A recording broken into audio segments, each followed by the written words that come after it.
The time is 5:30, but we're going to have a 5-minute delay. We have students that are in transit on the freeway, and there's been a motor vehicle accident. No, they're not in it. But they're not in it. But I got your attention.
It's a great evening to work for kids in Fort Worth, Texas. Good evening. I'm calling this meeting to order. The time is 5:36 p.m. In accordance with the Texas Open Meetings Act, Texas Government Code, Chapter 551, this meeting is officially open with a quorum present.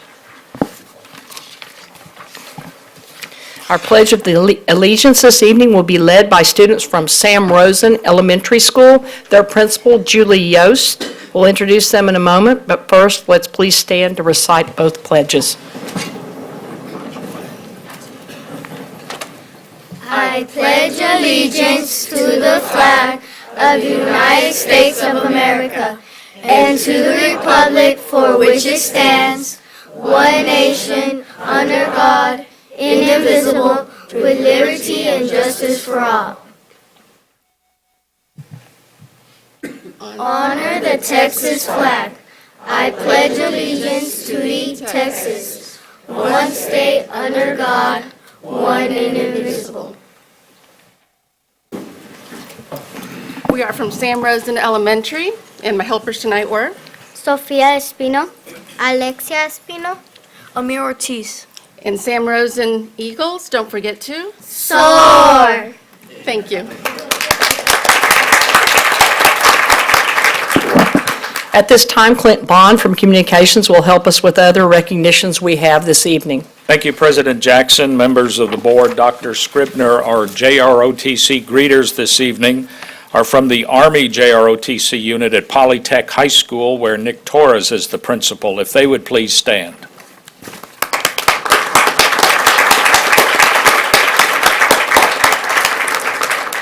The musical performance prior to the meeting was courtesy of the Eastern Hills High School Choir in honor of Black History Month.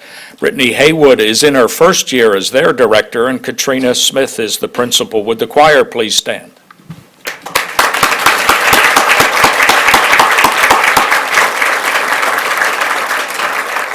We'll be hearing from them again in just a moment. Our parent recognition is going to be delayed just a little bit this evening while our guest is stuck in traffic, so we'll come back to that.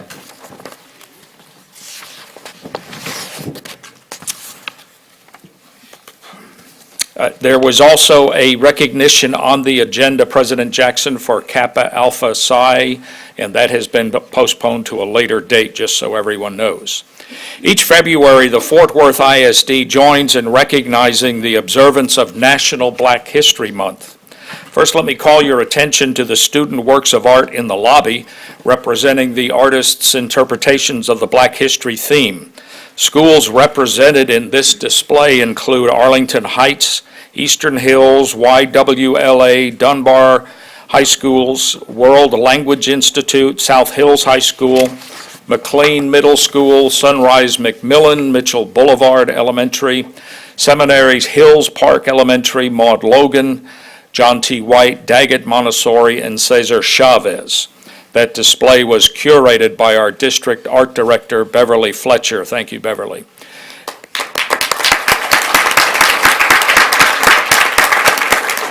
Next, if you would please take a moment to also view the display case just outside the door, you will see just a few of our honored African-American former students from the district's Wall of Fame who have made significant contributions to our city, our state, our country, and yes, even the world. Tonight, it is our pleasure to announce that there will be new additions to our Wall of Fame at an upcoming ceremony. Those additions include Dr. Leisha Crumpton-Young, Vice President for Research and Sponsored Programs at Tennessee State University. Dr. Crumpton-Young graduated from Dunbar High School in 1984. And Devoy Jennings, a 1966 graduate of I.M. Terrell High School, and currently the President and CEO of the Fort Worth Metropolitan Black Chamber of Commerce. Both will be inducted at a ceremony scheduled for late March. And lastly, as promised, the choir from Eastern Hills High School will conclude our recognition of Black History Month with a following performance. Again, Brittany Haywood is directing.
Trustee Christine Moss would like to say a couple of words. Thank you, President Robbins, not President Robbins, Toby Jackson. Giving you a whole new gender and name. It's okay. Thank you. In keeping with Black History Month, I want to quote Benjamin L. Hooks. My job is to knock down every barrier that prevents blacks, other minorities, and women from enjoying the fullness of American freedom. Our fight is to make this system work for black people as well as it works for anybody else. Thank you. Thank you, Trustee Moss. Eastern Hills, please take it home, back to the hills. You all brought the house down in a standing ovation. Thank you for being here tonight.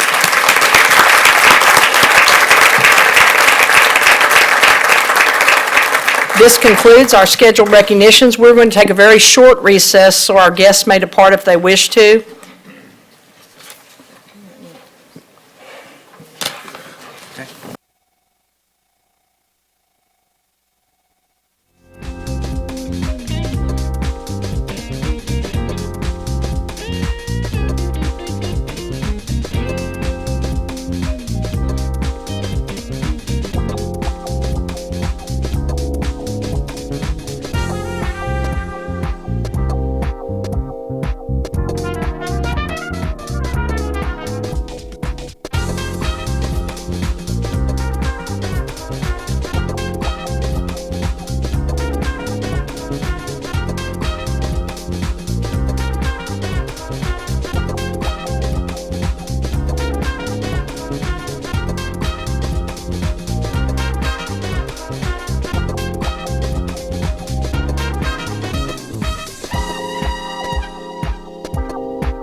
You all may notice tonight that the board has some empty seats, and we know it's flu season. Dr. Sutherland has the flu. Mr. Ramos is fortunate, he's in Nashville, where I think the flu is less prevalent than it is here at this time, and he's representing the district with the National School Board Association as an invited guest, which is a big honor. And then Ms. Needham is currently in the hospital and will be back for our next meeting, we hope. Moving on to reports and presentations, we have the 2017 Capital Improvement Program mobilization. Dr. Scribner, would you like to say a few words? Sure. Thank you very much, President Jackson and members of the Fort Worth ISD school community. We are very excited tonight to make this presentation on our 2017 Capital Improvement Program mobilization. As many of you know, back in November, we had our bond election. It was the largest bond in Tarrant County history that won by the highest margin, 78% of any district in North Texas, and I think we were second in all of Texas by tenths of a percentage. In any event, we indicated to the community at that time through that process that we were going to hit the ground running and touch all campuses in all parts of the city with both some quick start programs, some small programs, but also some large scale work as well. We have Presidio here tonight to share with us. They're poised to jump in and get started. They are our owner's representative, a new structure for us, both of construction and architect and program management. So with that, I'll turn it over to Vicki Burris, who runs our capital improvement program. Good evening, President Jackson, members of the board, Dr. Scribner. Tonight we're presenting our first 2017 Capital Improvement Program update, and we will include some information on the mobilization plan, program controls, methodology, budgeting, and cost control processes. Further into the presentation, the Presidio team will highlight one of our largest initiatives for the 2017 CIP, which involves a comprehensive communication plan. This plan includes dynamic improvements to the CIP webpage, offering more transparency as it relates to project scheduling, planning and design, campus logistics, including safety and traffic plans, and other components designed to communicate more effectively with our district stakeholders. We took a different approach in terms of selecting a partner for this bond program, one who best fits our needs, one who would keep our best interest as a top priority. At this time, I'm very pleased to introduce Presidio as our owner's representative for the 2017 Capital Improvement Program, and I'd like to ask Barry Brock, our program director, to introduce the members of his team who are present with us tonight. Barry? Thank you, and thank you for having us this evening. We will follow an agenda this evening. We'll be as brief as possible. But we will discuss each item in more detail, and we'll have an opportunity for questions and answers at the end. However, I'd like to make this an interactive presentation, so as we go along, if there's any issues that you'd like to discuss further or questions that you may have, please feel free to ask. Our team is composed of 3 partners. We took a different approach to assemble what we felt like were the industry leaders in every one of our tasks that we would be assigned for this program. And to that end, we brought in expertise and experience that's dedicated to this program. We recognized that this was a unique opportunity to start a program and do it the proper way, the right way. Our team members, some of them are here with us this evening. I'd like to introduce Robbie Thompson. If you just kind of raise your hand, Robbie. Quentin Smith, Mike Ringer, Tara Grenier. Unfortunately, Larry Oliver had a death in his family, so he won't be with us this evening. And Eric Upaka is also suffering with the flu, so our team members. And it brings me back to me. I need to tell you a little bit more about me. It probably doesn't, I don't have to tell you guys that I sound like an old farm boy, because I am. Born and bred in Waxahachie, Texas, just south of here. I spent the last 40 years in the development, construction, and K-12 program management and owner's representative business. The last 17 years I've served exclusively with school districts, urban school districts, and public entities. Fort Worth is near and dear to me. My uncle, I came here a lot when I was a child because my uncle was the food service manager for the Montgomery wards here. So I like Fort Worth, been here a lot. Trust is a central theme that you'll see within our presentation this evening. We believe that trust is the best way to manage any kind of a construction activity and program of this size. We believe that you build trust through transparency, honesty, and we will work with each one of these groups to seek to understand their goals, their needs, and to incorporate those appropriately within the program. Philosophically, Presidio probably has a different approach than what you may have seen in the past. As an owner's representative, we are significantly different than some of the traditional approaches. It's very unique in this environment. We're owner-centric. And what that means is that we look at every task through the eyes of the owner. As a matter of fact, the bulk of my operations group are ex-school district employees with large North Texas urban school districts, which gives us a unique perspective on the day-to-day needs of a program. We also totally integrate within the CIP program and the CIP group. We office there. Our people are scattered throughout to the extent that we'd like for you to come over and look at it and say, I don't know who that guy works for.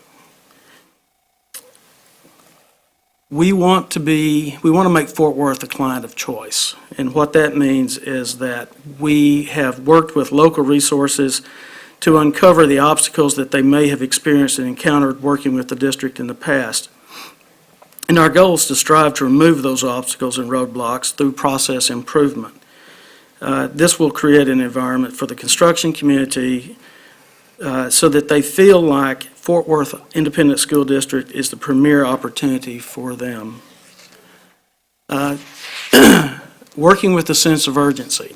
I'm not sure how you would do this without that. Every task that we approach is approached urgently with great care. Transparency is a very important part to our building trust. We want to bring processes that share information to all of our shareholders within the CIP, within the bond program, within the community, within the board. We think that's the basis for our trust. Safety on campuses is a number one priority for us. We bring to the campus a program, and we go through an orientation process with the campus staff. We want to integrate them and the students into our safety programs so that they understand what is going on their site and how to be safe in that environment. Equity is one of the most important guiding principles that we approach this program.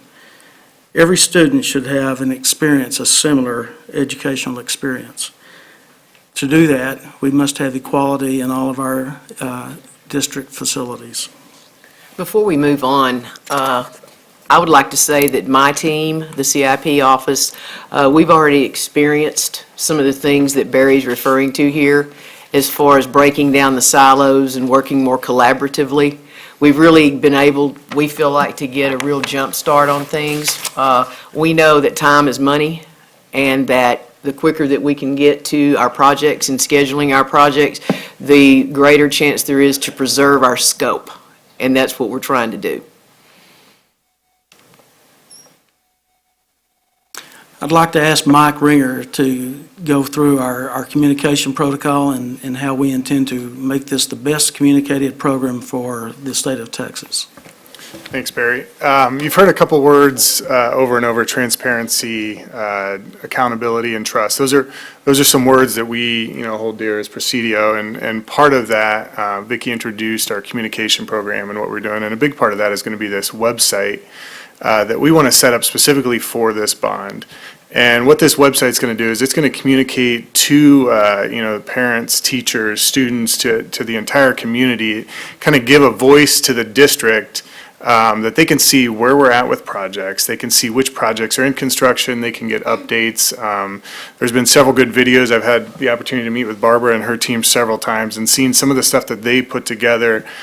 This is an opportunity for us to put those videos on here to speak about the projects we have going on, and give people an update on where we're at. Basically, be able to tell our story in a way that gives them an idea of what this bond's all about, where we're at with this bond and the progress of it. It kind of helps us alleviate any questions that may come up and, give the community a sense of, pride in what we're doing with this bond, so. And I'll just click through. So we're going to have an interactive map on there. We'll have some recent projects and stuff as far as overall and what's going on with the district, as well as specific project website pages for each different individual project. So they can see, hey, what's going on? What are some nearby projects? What are some events going on? So it kind of gives you an idea of where the projects are throughout the whole district as well.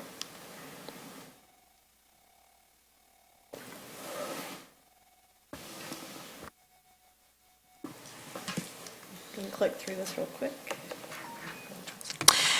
As the design manager for Presidio, my goal is to ensure all campus improvements align with the Fort Worth ISD's learning model, their culture, and the guiding principles. We will accomplish this by working closely with the selected architectural teams to facilitate designs that promote active learning, flexible classroom arrangements, collaborative spaces, specialized learning spaces that support career technical education, STEM, project-based learning, etc., the use of technology, upgrades to building infrastructure and life cycle items, education, design, equity among all high school campuses by overseeing the creation of the new high school ed specs, safety and security, and to integrate Fort Worth ISD's branding to help retain and attract new students. In addition, we hope to promote student engagement where possible in the design and the construction process to give students an opportunity to learn more about these career paths. And we have already started brainstorming with local architecture firms on ways that we can engage students in the design process, such as in design charrettes, which is a photo that's there on your left.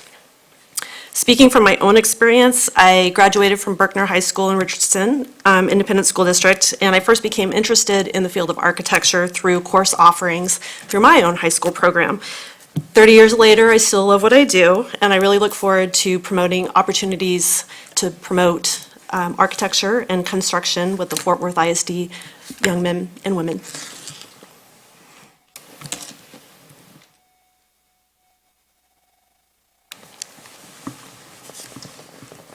First, definitely want to say that we are definitely thrilled as well as excited to continuing to work for Fort Worth Independent School District. I first want to go into the Foster CM Group story.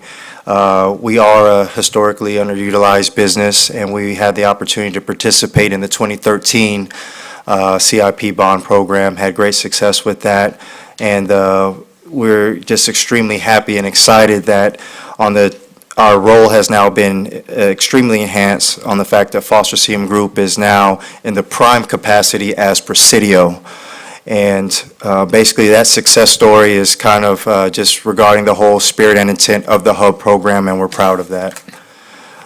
So again, with the HUB, with us definitely being at the table as a prime, we are definitely committed to increasing HUB participation. We're definitely looking at different ways of increasing that for the 2017 CIP bond program. Our goal is to grow capacity as well as increase the HUB participation at all levels, talking prime as well as sub. Let's see. One of those ways we kind of think about ways to do that was level the playing field so the local small contractor could be as competitive. We thought, how ways can we do that?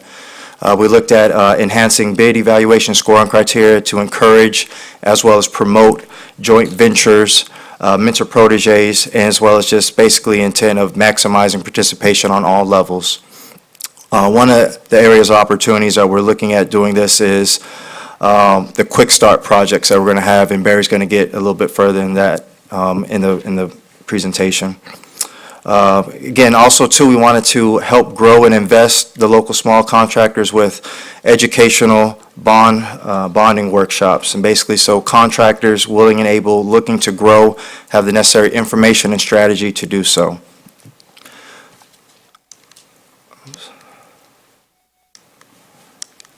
Then on the right, you'll see a list of our community organizations that we wanted to definitely be a part of the process. We visited with most of these, but definitely we'll finish with that in the very near future.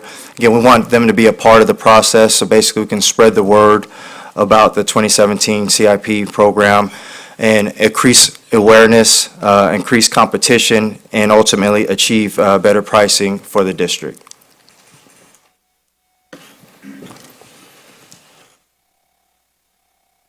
So, one of the distinctive passions that we do feel strongly about with Presidio is our commitment to student engagement and college career readiness.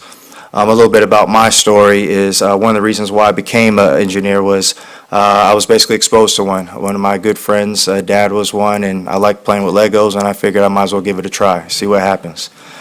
With that said, again, I had the opportunity to visit with students at YMLA last week with Principal White, and again, just letting them know about opportunities in architectural engineering construction. Again, there's a shortage of that moving forward that we are aware about, so we're just trying to increase that exposure. Also, previously, we have visited with students at Meacham Middle School and talked to them on the Robotics and Engineering Choice program. Another aspect that we feel proud on is that we're exploring field trip opportunities for students, basically allowing them to visit architectural engineering construction host companies on an interactive visit, so they can actually get out there, ask questions, and kind of figure out, hey, is this field for me? Is this something I feel like moving forward with?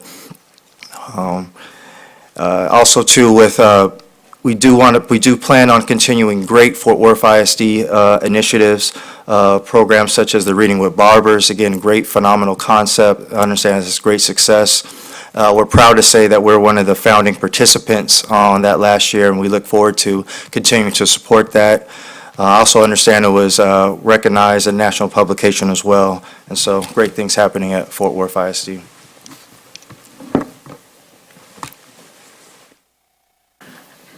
Our program phasing is always a delicate and difficult task. This is a very unique program in that it has a 6-year multi-bond sales of $125 million. Our economy's blessed us with good fortune, and your CFO has been active in helping increase that bond sale for year one. So we planned with year one to have $185 million worth of bonds be sold.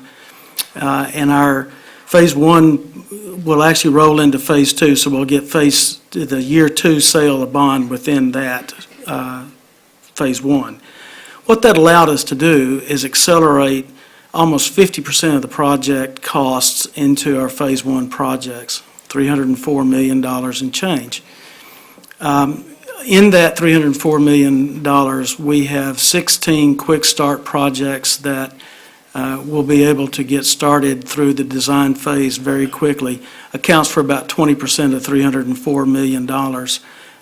In addition to that, we have 4 of the larger projects scheduled with the renovation and additions, and 2 new schools, the new elementary school and the YMLA.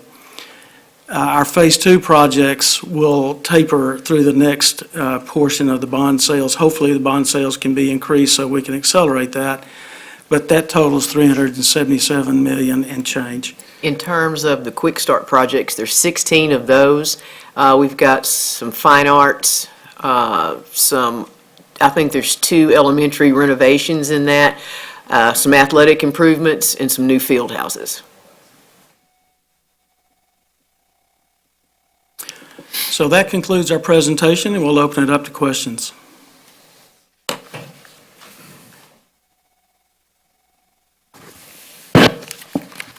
No questions at this time. Gotta it have looks some like. questions. I didn't realize I was going to have a microphone with all that singing going on. but I won't sing. If that's it, we'd love to entertain you over at the bond office. Come see us. You'll start seeing some things in our communications group very soon. With that, Great. Thank you all so much for being here, and thanks for a great presentation.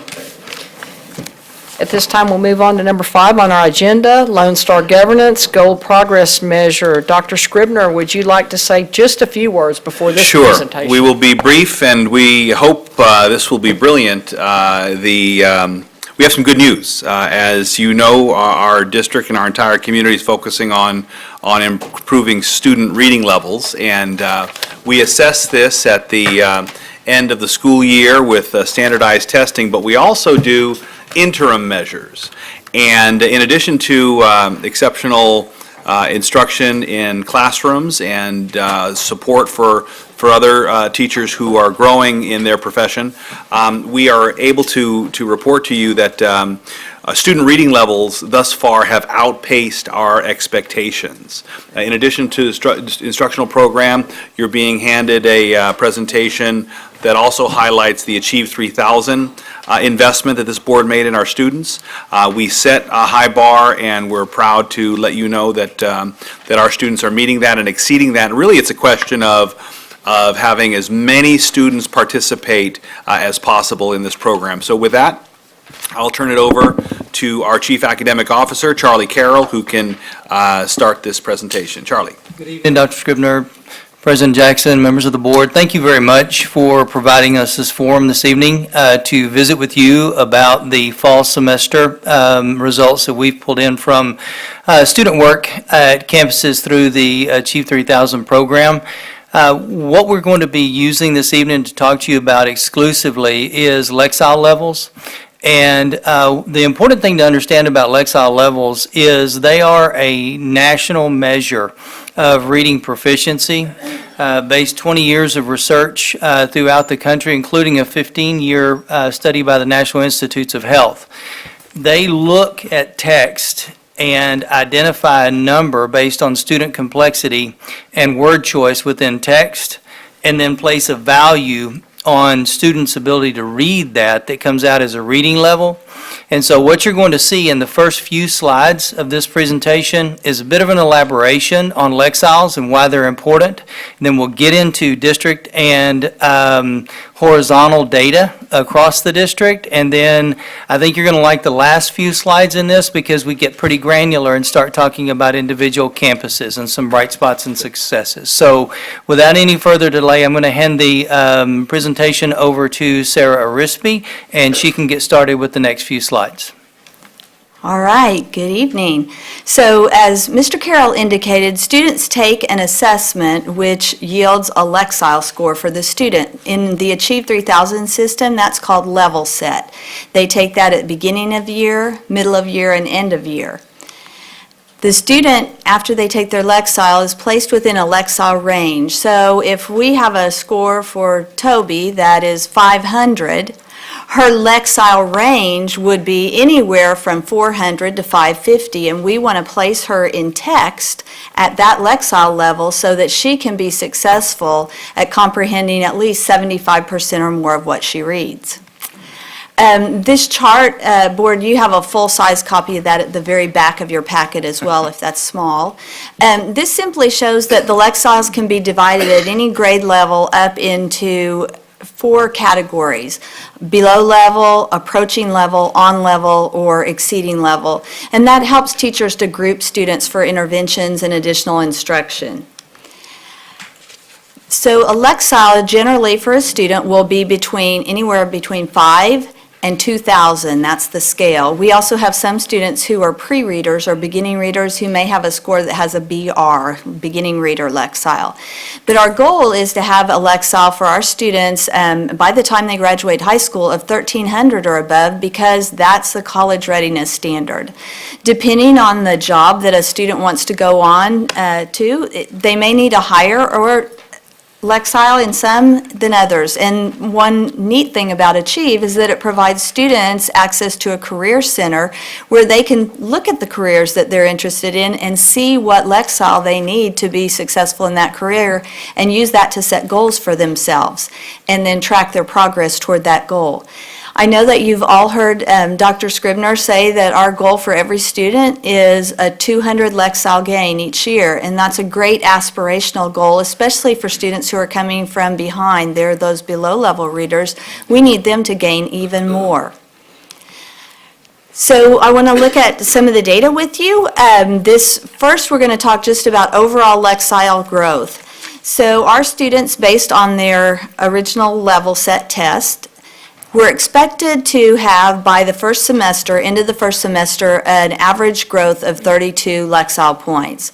However, district-wide, the average was 54. So we exceeded that by more than 1.5 times, or 22 points.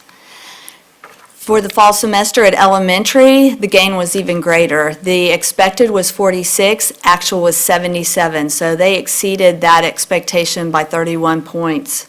That's a really good growth just in the semester from September 1st to the end of December. Middle schools also exceeded their expected growth by 18 points. High schools exceeded by 17 points. And students are continuing to read, so these numbers will increase as we continue on through the spring. For the Lexile gains based on frequency, so the more that a student reads, the more we would expect that they will increase in their reading ability and their level.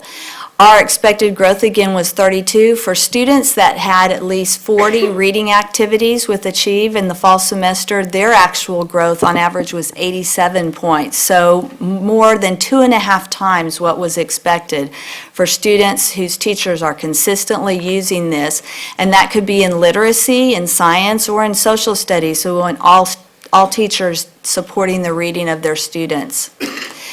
At the different school levels, elementary had a gain of 99 points on average. And so that goal that we have for students of 200 points over the course of a year, elementary is well on track for that at 99 points in the first semester.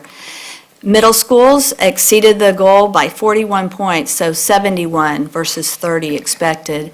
And then high schools at 70 versus the 18 expected. So great gains from those students that are consistently using this program that the board approved for our students and our teachers. Our final slides, or group of slides here, is another way to look at it is how about students that scored at 75% or higher? So the original test that they take gets their Lexile level and places them in the correct instructional zone. So if students are taking this seriously, they're engaged in it meaningfully, they grow 2.5 times more as well than their expected growth. Across the district, we exceeded that 32 expected at 88 for students who are scoring 75% or higher on their activities. At elementary, that gain was so high. 126 was the Lexile for students who were scoring in that 75% range. So from 40, instead of 46, 126, an 80-point difference. At middle school as well, a really big difference there. They were expected at 30, they had 84 points. And finally, at high school, again, a sizable difference. 18, instead of 18, it was a 66-point gain. I'm going to turn this over to Ms. Bradford to share some more good news. All right, so good evening. As you all can see, Achieve 3000 is available for our students at home use, so they can use it outside of the school hours and away from their campus. 38% of our students access the Achieve 3000 online system outside of school hours during the first semester. So this program is also adaptable for any device. It could be a smartphone, a laptop, an iPad, and students have logged in 145,000 times after school this year. Very exciting. So as you know, we have 3 board goals that we are all dedicated to working towards, and both early literacy and middle grades mathematics support our focus on ensuring college and career readiness for all students. This year, based on these metrics, we've grown by 2,800 students who are now on track for college and career from the beginning to the middle of the school year screeners. The number of students that falls in the far below area decreased by slightly more than 5,000 students, and we're increasing at both the approaches and the met or exceeds metrics. So this progress is very encouraging. To that end, we're going to celebrate the campuses that we see are changing practices and increasing student literacy, looking at Lexile growth, the number of activities, and students scoring at the 70% or higher. So let's begin with Lexile growth. Who's doing this well in Fort Worth ISD? Our annual goals for implementation with Fidelity are focused on those three measures, and one of them is Lexile growth of 200 annually. Student engagement within the system and comprehension success. So we're highlighting the schools that are doing well in each category. On this screen, you'll see 11 of our elementary schools that are on target at mid-year for the 200 Lexile growth this year. Congratulations. Okay, next we're looking at how many activities our students are completing. Our goal for the year is 60 or more activities. Highlighted on this slide are the schools that are at or above the target for this project measure. Okay, we have 30 of them, which means they are allowing, so they've met 30. So up to mid-year, they've met at that 30. That means they're allowing the students to access the system 2 or more times a week in both their literacy and content classes such as science and social studies. The benefit to increasing the time students engage in reading these nonfiction articles increases background knowledge, a relevant connection with content, and their reading fluency. These schools have carved out time in the school day for their students to engage in the system and access this as part of their instructional routine.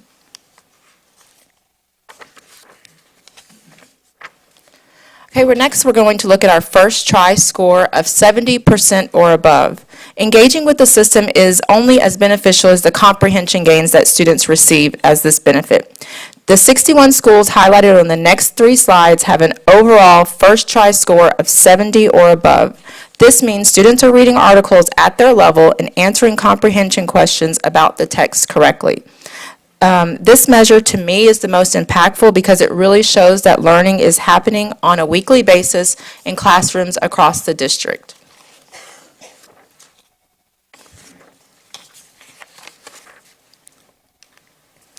So we also want to give a special acknowledgement to the campuses that have met 2 out of the 3 indicators for Lexile growth, completed activities, or score of 70% or above. So congratulations to these campuses that are just really knocking it out of the ballpark. And finally, drum roll please. We have a few superstar campuses. We're excited to present these 3 elementary schools who have met or exceeded in all 3 indicators. Their students have gained 100 or more Lexile points, and they have read 30 or more lessons completed at semester, and they have an overall first try score of 70 or above. Congratulations to Christine Moss Elementary, Morningside Elementary, and Worth Heights Elementary.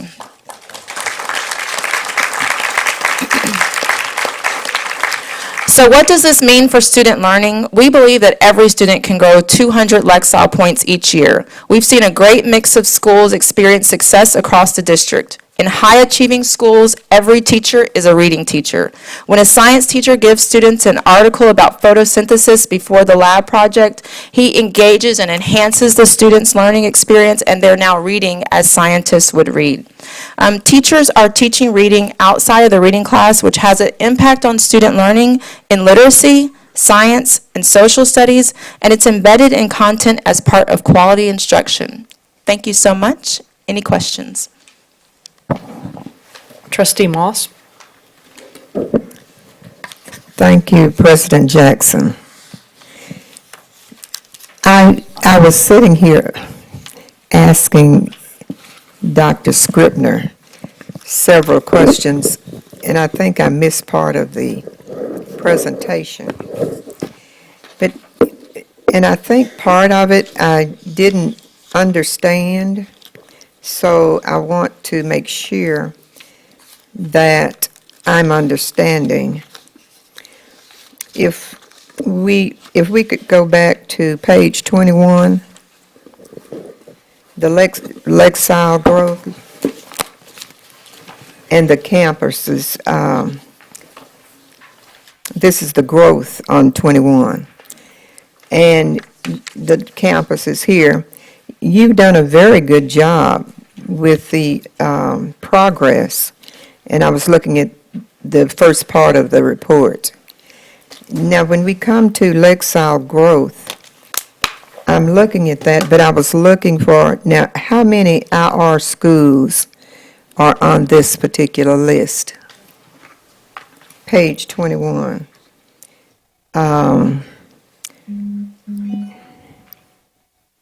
Zero. None of those are.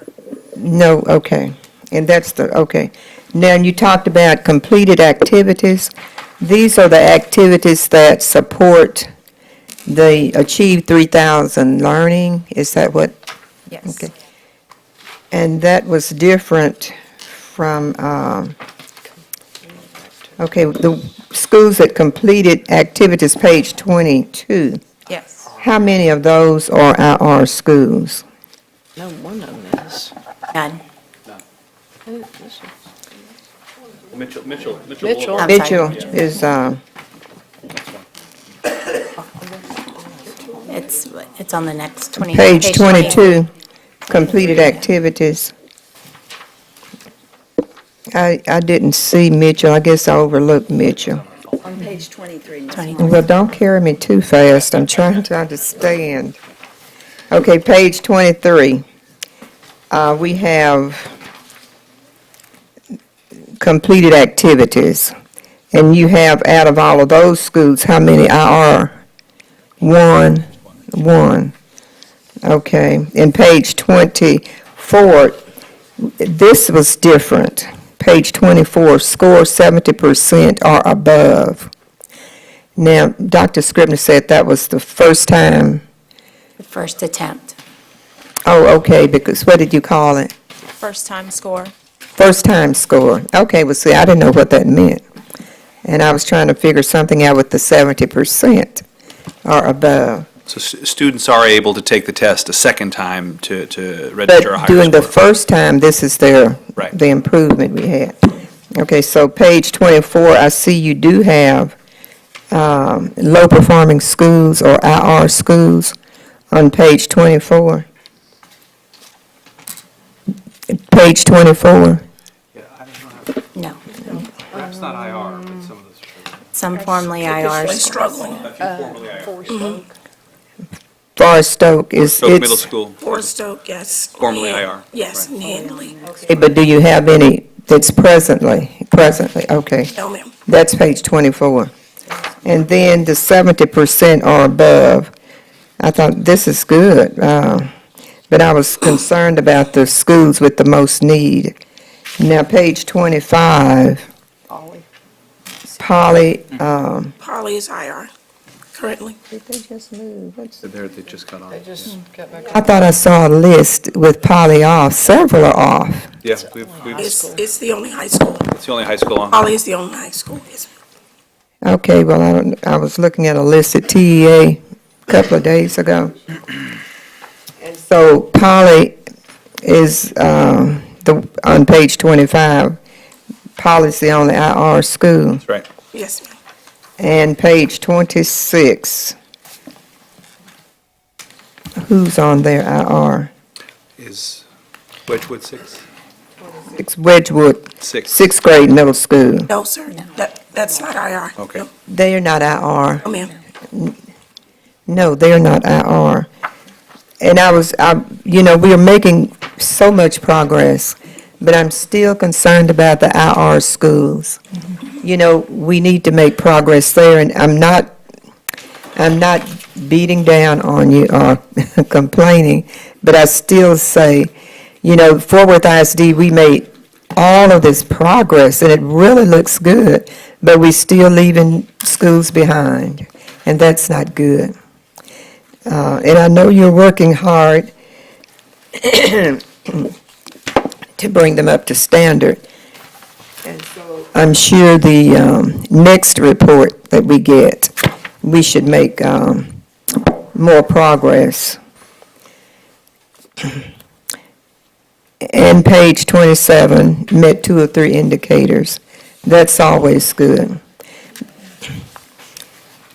And met all three indicators, Morningside, Worth Heights, and Christine Moss. That's good. But it's a good report, but I just want to see more of the struggling schools increase their scores and achieve 3,000. We'll get there with this. That's what you're telling me. Oh, I'm not looking at you, Ms. Breed.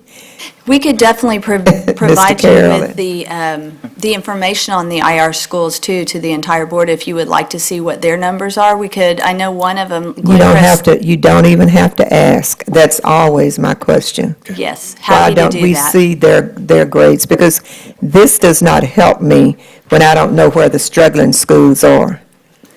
Let us send that to you by email. Thank you. Yes. Thank you, Trustee Moss. Trustee Robbins? Thank you, President Jackson. I wanted to tag on to Mrs. Moss. All of our schools are using Achieve 3000, correct? Correct. They are. And our teaching staff has been guided in how to best use it, correct? Yes. Or they all have been? So everyone has been trained through professional development days, and Achieve 3000 has provided us with extra support staff that go out to the campus as well as do some model lessons. Our executive directors look at the reports. We do have a lot of campuses that we see they've completed one lesson and have start the second lesson. But for some reason, students do not complete the second lesson fully, so it does not show up in the report. So now we are now working on a monitoring system for the teachers to use to make sure that they're going back to review. If a student didn't, finish that second lesson all the way through, then of course it does not meet that criteria. So when we're digging down to the teacher level, that's what we're mostly seeing. And how widespread is that? It's, sporadic. We're now having to go down to the teacher level, not the campus level, and then offer support directly to teachers who are struggling in that area. Good. Well, that's my concern. I want to make sure all the teachers get the appropriate training that they need to use this to the fullest extent possible. And I'm encouraged that not just the reading teachers, but the science and others are using this to improve literacy as well. So that's very good. So thank you. Thank you, Trustee Robbins. Trustee Louis Banos? Thank you, President Jackson. So Achieve 3000 is also in Spanish, I believe? That's correct, English and Spanish. And the results in this are combined of English and Spanish? The students get results in both, and they take the level set test in both because their lexile might be slightly different in English than it is in Spanish. And can you tell which students are logging in after hours, high school students, middle school students? On some of the high schools, they haven't made that much progress. Is it they're not using Achieve 3000 after hours, or is it the middle schools and? I will tell you, I don't know the answer to that question if we can divide it by levels, but we will find out if we can and get that for you if we can. Thank you. Mm-hmm. Yes, ma'am. Trustee Moss? Coming to you next. I've left that part off of the question, and thank you for reminding me. But I'm glad that we have, our students have an opportunity to use Achieve 3000 at home. Mm-hmm. Okay. So do we, I guess, check them out? How do we do that? Or do you just connect at home, like on a website? Is it? They connect online from any device. They can use a smartphone, anything they have access to connect online. Oh, okay. And was it the question, what was the question? Was it that, can you determine where the locations are where they're connecting? Like north side of town, or do you have more students connecting on southeast? Or how does that work so we could track? Question. I don't know, Ms. Moss. I think it's a similar question to the one that Mr. Luevanos asked. Right. And I think the technical piece of that, I really don't know. We'd have to go back in and pull students who are using those and look at attendance zones, which I don't know that we have done. Yeah, I guess it kind of goes back to when we put plans in motion. Is it any way we're able to monitor or recheck or, rather than just placing something out there, but not actually knowing if our students are using it or whatever you want to say, but if they have, and they might be able to do it and might not have access, because you have to think about access. Because many times the parent's not going to allow them to use their cell phone. And so I just thought about that. And it's a good program, but it's a matter of having access and opportunity. Thank you. Trustee Sims. Thank you for the report. I'm looking at the last page, the college and career readiness.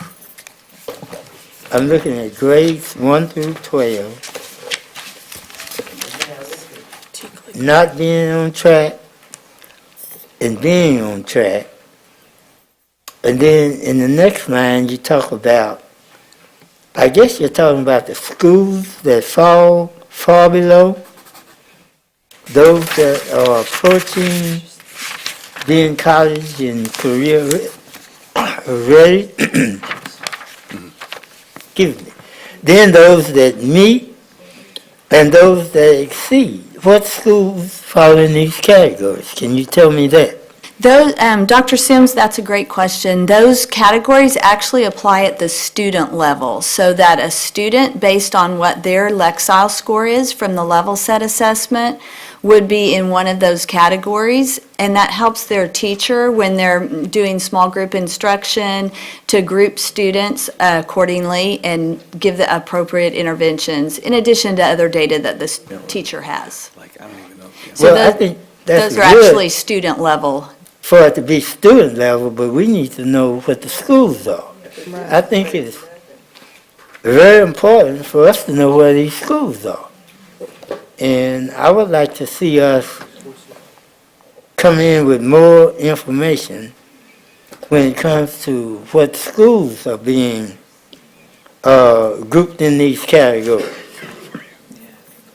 And is that something that can be done? Or is it a difficult thing? I'm wondering why we don't have that today, because to me, it's very important for me to know what schools in my area fall in these different categories. We can certainly look at that. Okay. I appreciate it. Thank you. And again, thank you for the report. Thank you, Dr. Sims. Thank you, Dr. Sims. I just had a few questions, and perhaps we could bring a report to the board or send it out via email. First, factors, we've talked about a few factors that preclude usage or fulfillment of a lesson. Ms. Molinar talked about that. I'd like to know what those factors are and how we're addressing them, because we're putting a lot of stock in Achieve 3000, and we need to know that we're addressing everything that could preclude success. The other thing is, this is year one, so we know we're going to have a left shift and a lot of people starting, I guess yours would be this way, a lot of people starting over here very early and they can make steep progress. We know there's going to be a plateau. I'd like to know what that modal distribution is per school and per student, unless it's complicated and it takes a lot of staff time. But I'd just like to look at it to better understand. And then I'd also like to know how mobility impacts this. If I'm in Achieve 3000, does my student ID number go ahead and transfer to the next school? Immediately. Yes. And it's immediate, and so there's no downtime, and that's a huge plus. That's cool. And then the last thing is, I'd really love to know what Dr. Sims was asking about with the distribution within the schools. And then that goes back to what Trustee Moss was saying and other trustees as well. are we serving these low-performing schools? I don't even like the term low-performing, the schools with the highest need with everything we have and then some. So anyway, I know that's a lot, but there were a lot of things. This was a great presentation. It made us really think. So thank you. Dr. Scribner? Great. No, thank you very much, President Jackson, and thank you to the entire board for stressing the importance of looking at this, not only student by student, but school by school. As you know, with 143 schools, and 4 years ago, 28 of those were IR. Today, that number is only 13. And we're on our way to single digits next year, on our way to 0. But the only way we're going to get there is through excellent instruction, but also monitoring that instruction. So as we break out subgroups, I'm hearing the board tell us, not only with regard to race, not only with regard to ethnicity or language minority status, but another subgroup could be those 13, hopefully next year, single digits, IR schools. So that's one conversation. The second conversation is, when we look at the dashboard, we want to drill down within a school. Because just because a school, for example, you'll remember the presentation on 100 by 35 and reading at grade level, the state average is 44% of students. We're gaining on that state average. We picked up 4 percentage points last year. But we had a school that we presented to you where it was achieving at 60%, well above the state average. And we could say that school is doing great. But if you drill down and control for ELL students who are language minority, they're not at 60%. At that school, those students are below 20%. African American, Hispanic students in the 20s. So we need to not only look at all students, we need to look at each student. And same thing with schools. The 143 total, we have 13 currently IR, many who used to be IR that we've gotten them off the list, and we want to keep them off the list, and that's how we need to do this. So again, thank you to the team and thank you to the board for causing us to think more strategically. Appreciate it. Thank you all so much. At this time, we'll move on to number 6 on the agenda, public comment. Let me remind you that because of restrictions by the Texas Open Meetings Act, board members may not engage in a verbal exchange about a subject that has not been posted. We will indeed listen and take notes, but the board is prohibited from responding to any inquiries made during a board meeting on any topic not posted on the agenda. However, the board may reply with 1, a statement of specific factual information given in response to the inquiry, 2, recitation of existing policy in response to the inquiry, or 3, direct the person to visit with staff about the issue. While the board listens to concerns of a general nature and issues of common and individual concern, the board will not hear complaints about specific individual employees or public officers during the public comment session. Speakers shall refrain from mentioning names of individual employees or public officers during their comments. Any employee, parent, or other member of the public is asked to comply with the appropriate grievance policy to have a complaint heard pursuant to the applicable board policy. In accordance with board policy BED local, speakers shall have a 3-minute time limit, and I ask that you please observe this rule. Furthermore, a speaker may not relinquish his or her time to another speaker. Delegations of 5 or more persons shall appoint 1 person to present their views before the board with a time not to exceed 5 minutes. First speaker, Ed Malik Austin. Second speaker, Mr. Cleveland Harris. Third will be Stephen Poole. If you all want to come down and be near the podium, that'd be great.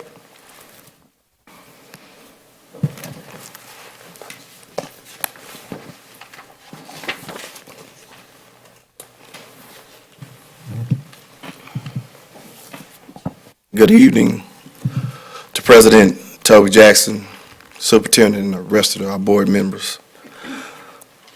I'm still disturbed about that 62% of our females being suspended. That's above the national average of 54% across the country. 13 states practice this fundamental practice of grossly expelling our female students. This is something that, speaking to parents, community concerns, is fundamental, inhumane to any child. Studies out of Austin by Dr. Riddick, Dr. Adubi, and other articles that I read in U.S. News. It's the 3 C's: culture, communication, and just practically attitudes. Our attitudes towards this And what the study is telling me, this act is something that we know the end results that we put these children out of school, especially females. And if we sit back and don't attack this like we attacked the restroom thing, we spent about 3 months on that. And I'm asking again for my board members to take input from the community. As I have a child and a relative in this school, and I don't take it too kindly because it's like you got a noose around my child's neck and somebody kicking the chair.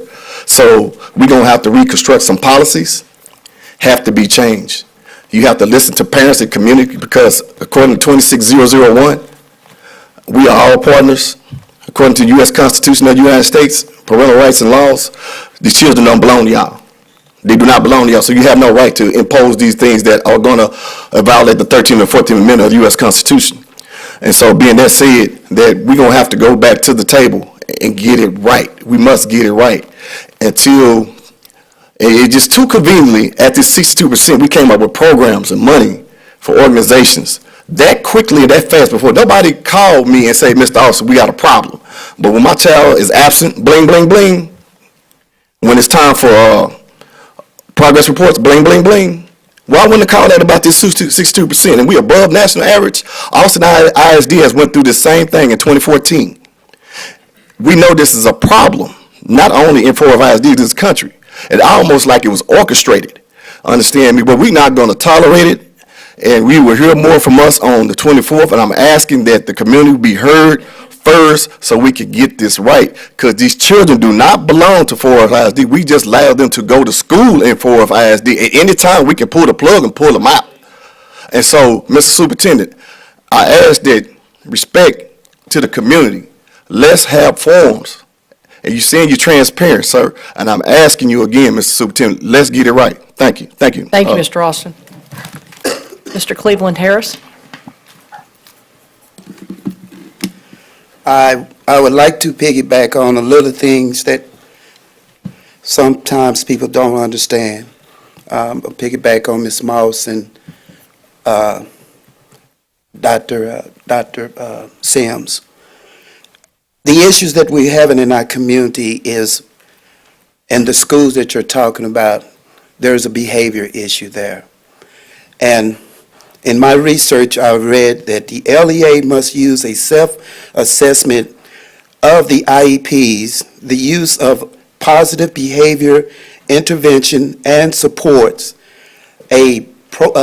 procedures safeguards. The LEA may choose to use these safe assessment resource available on the Texas Behavior Support Initiative. This is a new initiative that's been pushed through the state of Austin to deal with behavior issues. And that's with the de-escalation rooms that are being talked about, that's been raised about, and are working. But the only effective way that it would work in the African American communities is that you have to have a psychiatrist, counselor, and a mentor. We cannot no longer say that we got timeout rooms and just set a child in the room just to be sitting there because of bad behavior.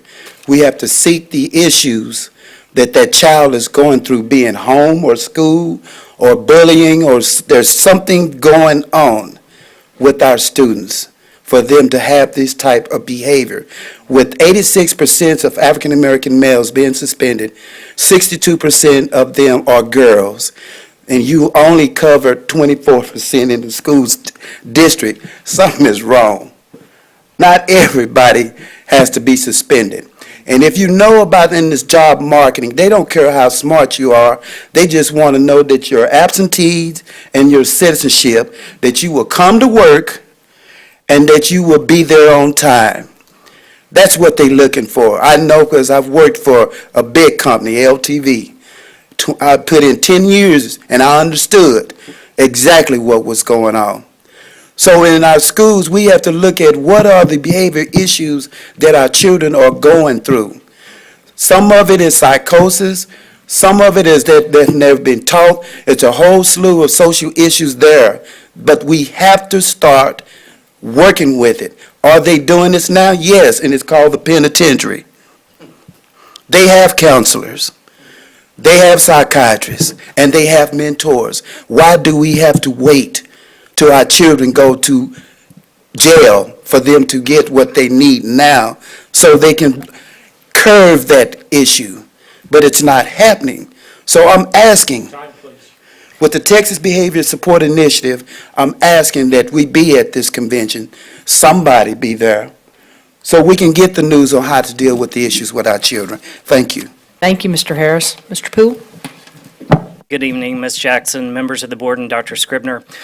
Tonight on the agenda, at the very last item, there's a item that reads, "Approve resolution declaring public purpose and determination on payroll issues." That is the driest worded action item around, but it's one very important to your hourly employees, the hardworking women and men, the backbone of our district. Making choices on whether is never an easy decision by any superintendent. You're always going to be cussed and fussed at for whatever decision you make, but it was a right call to announce early that school was starting 2 hours late because of potential inclement weather. Those decisions I know Dr. Scribner makes in the best interest of the students and the employees. Students at times live right around the corner from our neighborhood schools, but our employees sometimes work 30 to 40 miles away and drive in. So they may not have been able to make it on time because of inclement weather where they lived. This resolution shows your support of those hourly employees, that we're going to pay them, and it serves a public purpose to do so, instead of asking them to take a dock and pay through no fault of their own. So I want to thank you all for putting this on the agenda, and thank you in advance for your support of this agenda item. And thank you, Ms. Jackson, for your leadership on this issue. I know your quiet leadership behind the scenes was very important. Dr. Scribner and his staff, and all of you as a board, thank you very much. Thank you. At this time, we will recess and reconvene in the board conference room.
In accordance with the open meetings law, the board opened the meeting at 5:36 PM in the boardroom with a quorum present, recessed open session in the boardroom, and is now reconvened at 7:01 PM in open session in the board conference room with a quorum present.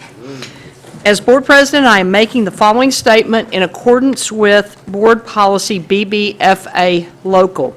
This is a reminder to each board member of the legal conflict of interest requirements and disclosure requirements you may have for matters under consideration on this agenda for this meeting.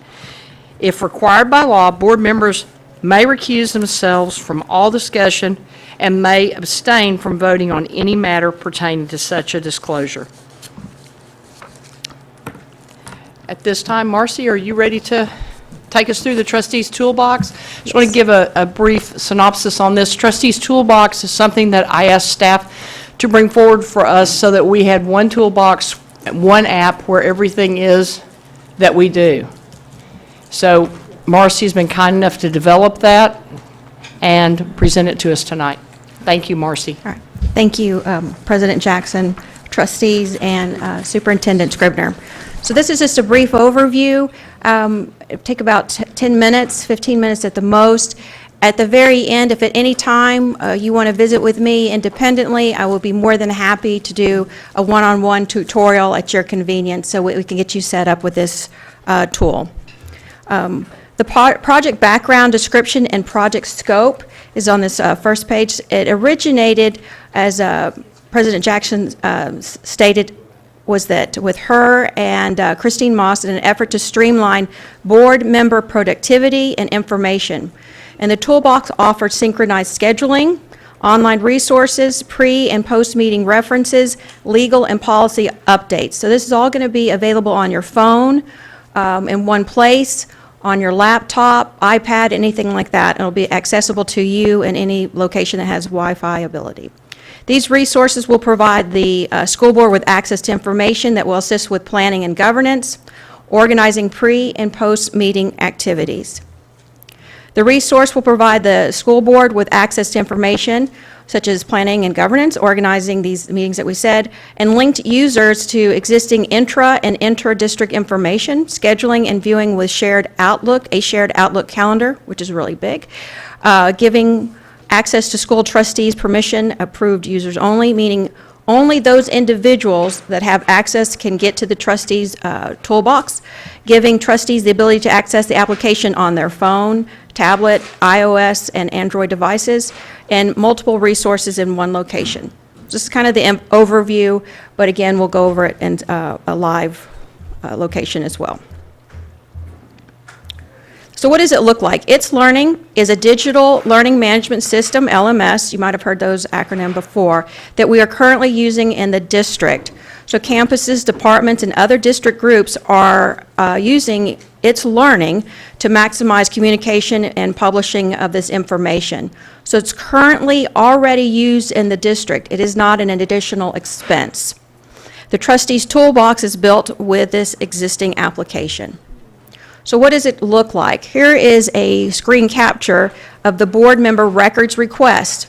If you want to make a records request and understand or hear what the responses are to a board member, one of your fellow board members makes a request, what was their response to that request? It'll be in one location.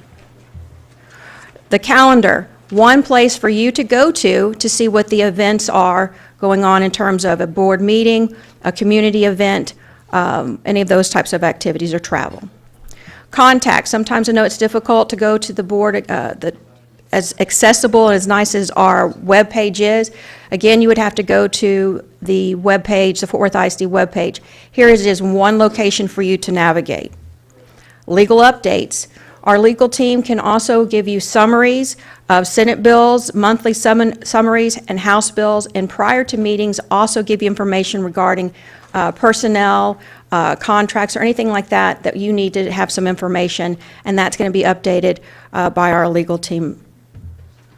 News. We have an RSS feed, so it's always updated. It's nothing that we actually have to manage. The communications team, whatever is put on the district website, will be sent here to the Fort Worth ISD News section, so you can look at there at any time. If you're out in the community and someone is asking you a question about what's going on, again, you would have to navigate to the Fort Worth ISD News section, but here it feeds in and you're all having the same information in one location. So what are the section updates and responsibilities? So each section is governed by a certain individual in the district. So the legal team is supervising the legal section, contacts the communications team. In terms of the overall governance of the structure, that would be myself and another individual in the legal department and technology. They've been nice enough to help out if there's a technical issue with its learning.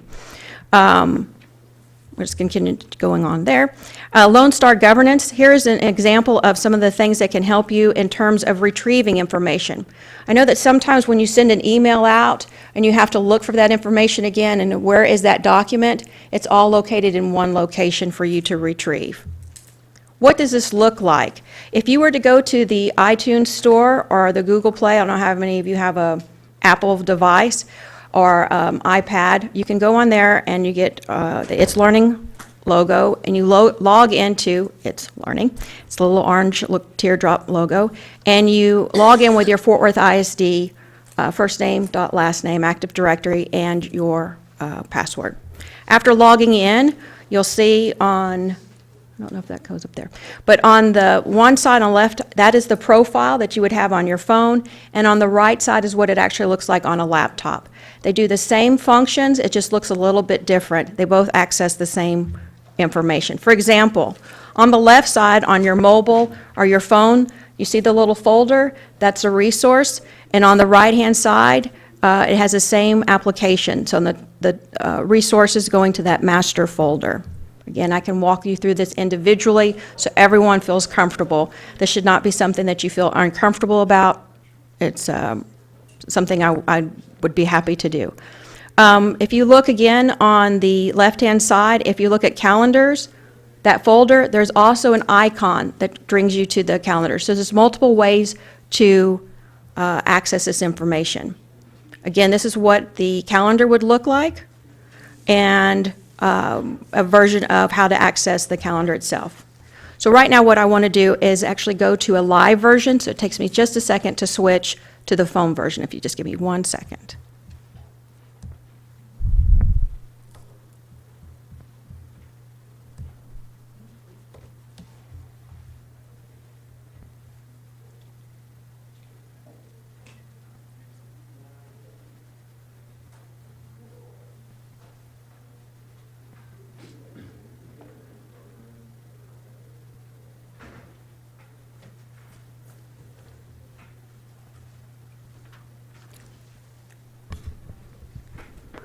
So this is what It's Learning looks like on your phone, and these are the different courses that I have access to. The Trustees Toolbox would be your individual toolbox. You would go to the resources, and if you wanted to access the board policies, you can access the board policies, and online you would go to that, and it automatically will take you to the board policies online. It takes just a second for it to generate. And there are the policies. It's the board policy online and also by section, and then TASB. So all those information in the blue is a link. So we'll take you to that without having you to go back out of the Fort Worth ISD application.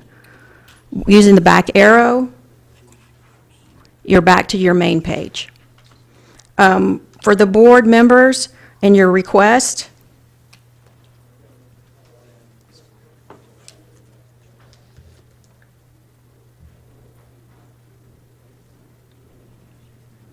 so you have your board member request. This is linked to the us.gov, and you can start here, as well as at any responses would come up here. Here's a request that was made by Trustee Needham. So all of you would have access to whatever information another trustee is also looking at. That was in January, so it's all information that you would have access to in a little filing system. This is meant to be a tool for you and accessible. Calendars is another very important feature.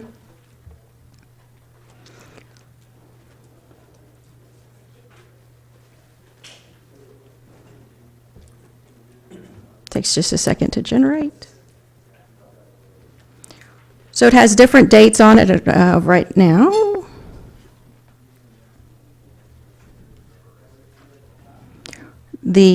Your mail and your individuals. It's going to take a while to load, so we're going to go back out of that. They were also talking about in the other presentation about the bond program.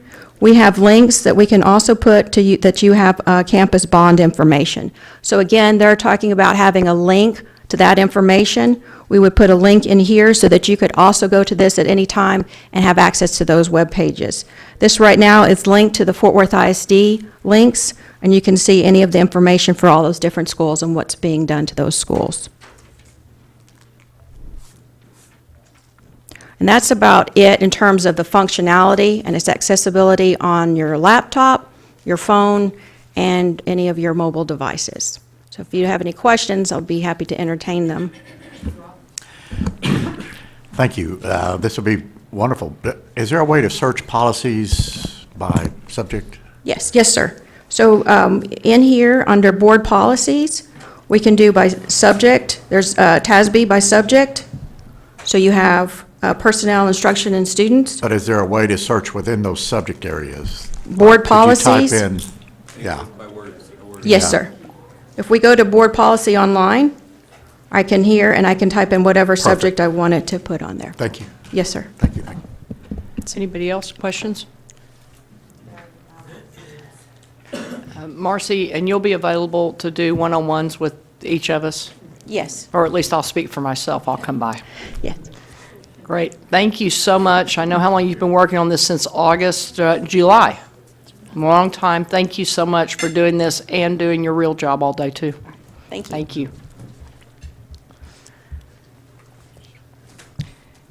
At this time, we'll move on to number 8. Do we have any agenda items, discussion at all?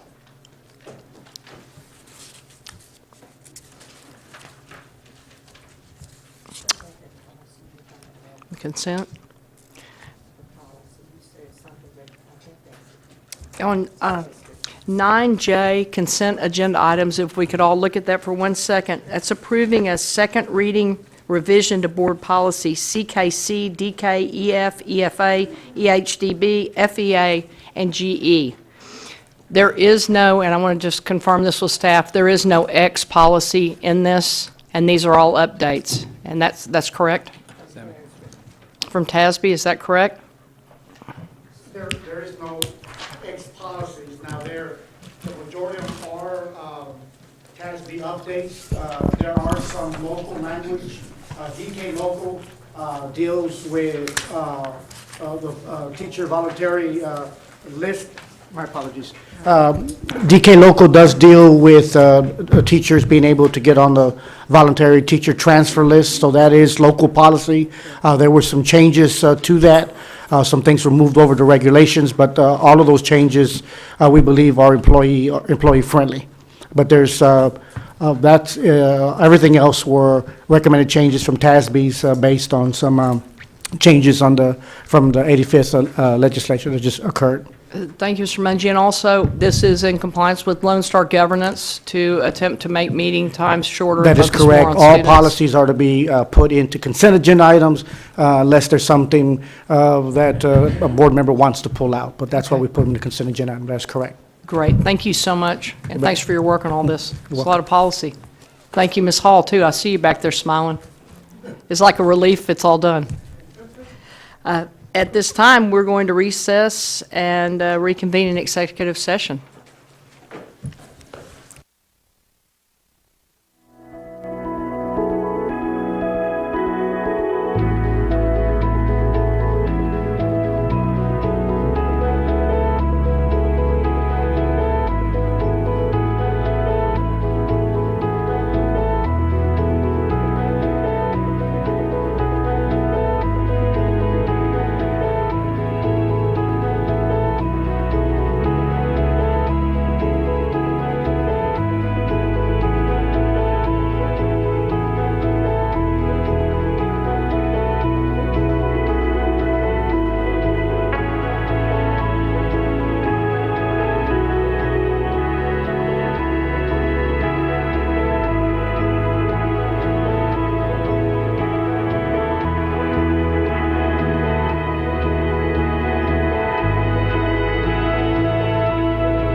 Can you count your money for me? Math and science is a great class to teach because we get to do a lot of hands-on activities. 25, 30, 35. Kind of get our hands dirty sometimes. Awesome. All right, let's look at it. Can you explain it to me? The light bulb moments are kind of my favorite. As they're understanding the concepts, you can hear them start teaching each other. Carlos? You're gonna line up the decimals. Okay.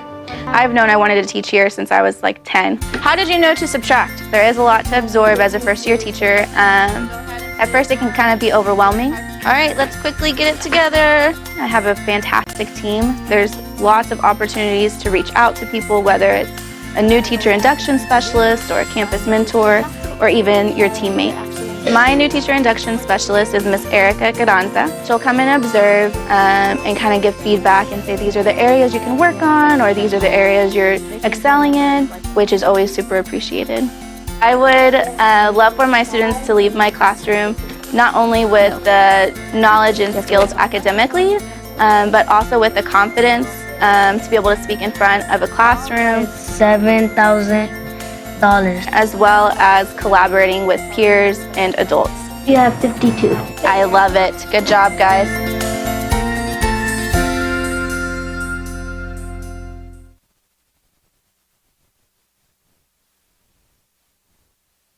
Welcome to our National Signing Day ceremony, and I cannot tell you how proud we are of you. We're going to recognize our athletes, but probably the most important people that are here today are the parents. Without them, I wouldn't be able to go to practice and then get through stuff through hard times. Mark will be attending Cowley College in Ark City, Kansas. Kids are excited. They put in a lot of hard work, a lot of practices, and so it's thrilling for them. Athletics, it teaches you about setting goals. Byron Hobbs, who will play football at Texas. And that's what being a student athlete is about. Next from Eastern Hills High School, Cortland Walton. It hasn't hit me just yet, but I'm pretty sure it will. Cortland will be attending Trinity Valley College in Athens, Texas, where he will play football. If it wasn't for a coach that showed me that I had what it takes to win and do my very best and be successful, I wouldn't be here today. Next, we have Arayli Jimenez. Arayli will be playing soccer. Something that I've dreamed for since I was little. I knew I could get here, and all I wanted is to make my parents proud, and I think I did it. Everybody don't get to go to college on a college scholarship. It doesn't happen. 2%. You're one of the 2%. Next, we have Pascal High School. First up, Gabby Drago. Gabby will be attending Azusa Pacific University. It's a little nerve-wracking. I don't know. It feels like everything I've worked for since I was 3 just really paid off in like one moment, you know? And you're up there signing. Make us proud, make your parents proud, and more importantly, make yourself proud. Congratulations, student athletes of Fort Worth ISD.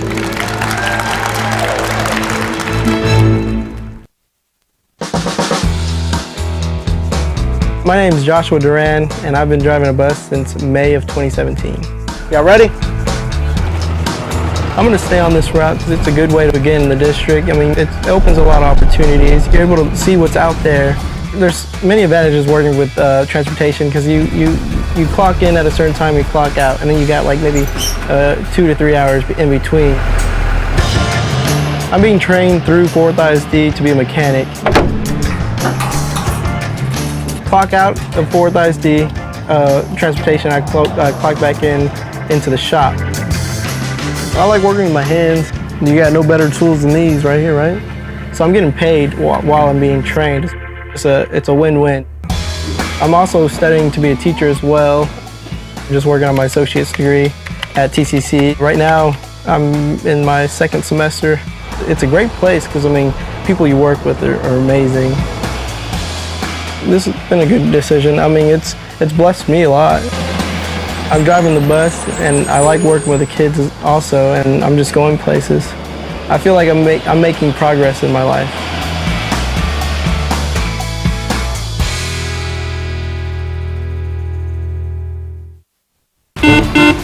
Okay, contestants, it's time for Whiz Quiz. What is the area of an annulus whose outer radius is 13 and whose inner radius is 8? If you want to see academic excellence in action, Benbrook. 105 pi square units. Correct. Learn something new yourself. Are you smarter than a whiz quizzer? Name this novel by Bernard Malamud. The Natural? Take a look. And be entertained, Correct. then attend a whiz quiz match. How did you know that? You'll be impressed by our students, those on academic teams, and those with other important roles in the big whiz quiz finals production. Students from culinary, fine arts, advanced media. It's the result of a lot of hard work and many extra hours. We practice on every Wednesday for an hour after school. But behind the scenes of Whiz Quiz and many other events in our district are legions of impressive hard workers. I'm talking about you, teachers and staff who routinely go the extra mile. How many hours a day do teachers work on average? 10 hours and 40 minutes a day. Hear that? Correct. 10 hours, 40 minutes a day. That's a 53-hour work week. Meadowbrook Buffaloes. Let's ride! That's because at all the weekend and evening events where our kids are participating, there's a teacher, or two, or three also there. Like I told our Whiz Quiz student host, Beyonce Wilson. And not only are the students working hard, but teachers are spending time after school into the evenings, time outside of their contracted day. Parents are transporting students in the evenings and on the weekends. It really takes the entire Fort Worth ISD school community for this event to be as successful as it has been. And you know what? Every teacher I talk to says it's worth it. It's a long season, but I love Whiz Quiz because it brings out the best in these kids. That's what you do every day. Thank you for bringing out the best in our students. I want to congratulate both teams on a job well done. I know you've been working on this since September. I was extremely impressed at your knowledge and your presence and ability to project your confidence. Oh, and the next time someone comments on your short work days and long summers off, just say, No, sorry, that's not right. Wrong.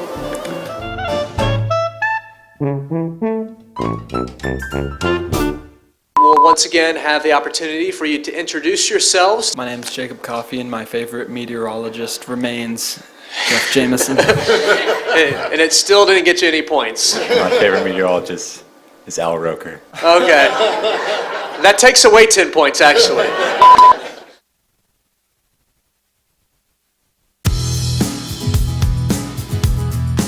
These authors, these poets, they paint pictures with words. What are we seeing there? Nadia? My name is Charlie Garcia. I'm a 5th grade teacher at Benbrook Elementary, and this is my second career. Illustrate for the reader. Before I was a teacher, I was a retail manager for 13 years, and just felt it was time to make a change and do something very positive and impactful and important. Who can tell me what a simile is? As a new teacher, there's a lot that you don't know. There's a lot that you don't understand yet. Fort Worth ISD provides just an ample amount of training opportunities and development opportunities. Go ahead and get started. We have a system where we can log on and choose from just lots of dates and opportunities to gain additional training and development. So that's, I think, unique to this district, and it's really important to somebody like me who wants to develop and become better at teaching. Very nice. Class, let's give her a round of applause. Very nicely done. Thank you. This is an incredible opportunity in terms of development, in terms of growth, and future opportunities as well. I couldn't be happier about the change and this new experience.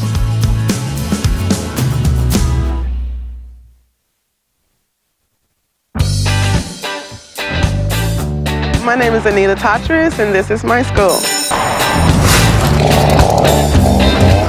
I arrive here at work about 5:50. I come in and I open all the doors, and make sure everything's brought up to par. It's a lot of cleaning, but it's enjoyable, it's rewarding. We clean bathrooms, we deliver packages. It takes all of us, my other custodians. What's on your agenda today? I'm gonna mop the stage. Even our teachers, right down to our kids, to try to keep our building clean. So how does it make you feel to make sure that your area is clean? Good. We are a part of a team that provides clean, safe environment for our kids that they can learn in.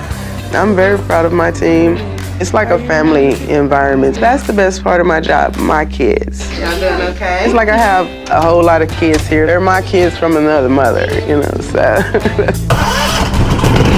Oh, I have my thing about my floors. I don't like marks. I don't like smudges. Look out for next year. It's gonna be better.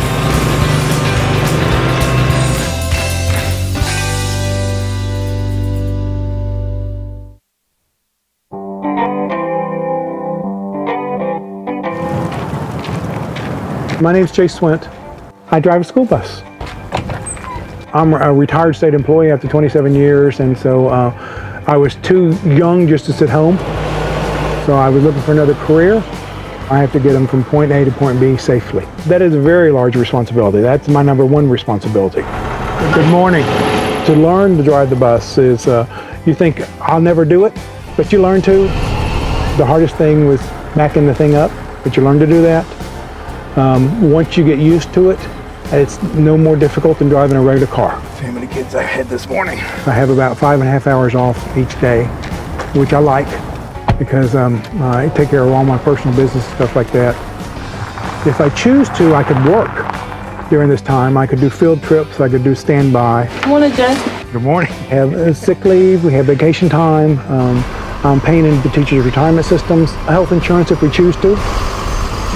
This past summer, I chose not to work summer school, so I had all summer off. The first time in 43 years I haven't worked in the summer. I'm going to drive for at least 10 more years till I can get the retirement age, because I like it. Bye, see you tomorrow. Have a good day. There's nothing not to like about this job. See you tomorrow. Bye.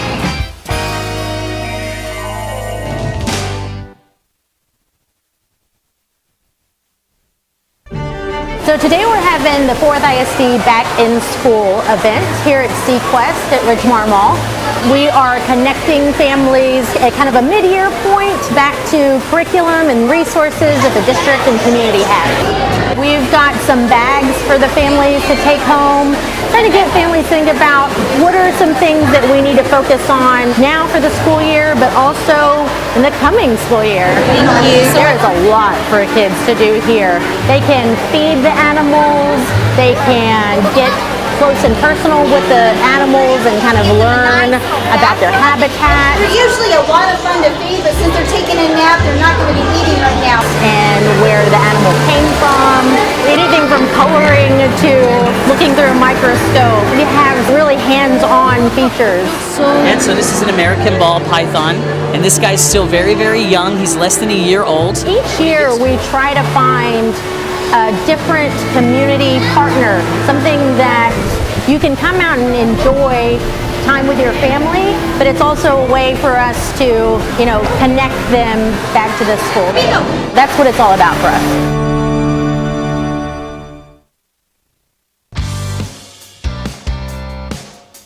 Three different poems, hence the three groups. You will all have a different poem. I've had a really good experience at Fort Worth ISD. So what is our rhyme scheme? It's been really amazing and really fun. You got it, perfect. A little overwhelming for sure, but there's been a lot of support, so I've been enjoying it so far. All right, how many stanzas does this have? I've gotten a lot of help from my new teacher induction specialist, Rebecca. She's been able to help me break down lesson planning and the objectives with the TEKS, and I was able to learn more ideas that I didn't know existed because this is a new career for me. Ah, good job, Katie. Before this, I worked in college admissions. I was a college admissions counselor. So actually, I've seen firsthand, I know that when students don't have the grades that they need to get admitted to their dream school right away, it's usually because 9th and 10th grade, they messed around a little bit. So now with my sophomores, I'm trying really hard to just keep them on track. Look for repetition, look for phrases that repeat If you have the right personality and you're in it for the right reasons, that you can impact not just the students, but the generations to come after that. That's what's most important. You can do this. And then you'll just be able to get the help and the support that you need along the way.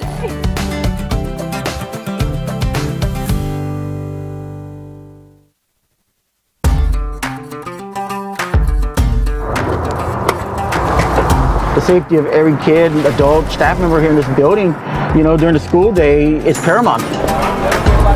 The most important things we do is we monitor the schools for any persons that's here that shouldn't be. We also watch for any situations that don't look right.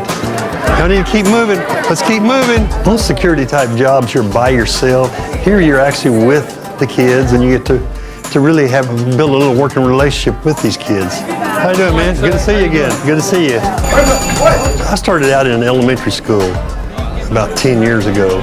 And a lot of these kids who were in pre-K back in those days are now like sophomores in high school. This is year number 18 for me. I felt like a big brother to them. You know, as I got older, it went from a big brother figure almost to like a father figure. The kids grew up. I grew up a little bit because it just felt like it was a growing process for me. It's not as stressful as a corporate job. How we doing, guys? Y'all okay? Yeah. Good, good. You have a lot of time off.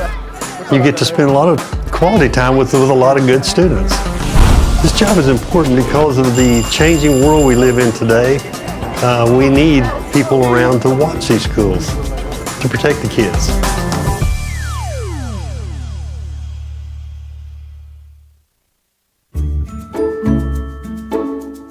Please come out so we can play with you, oh Mr. Sun.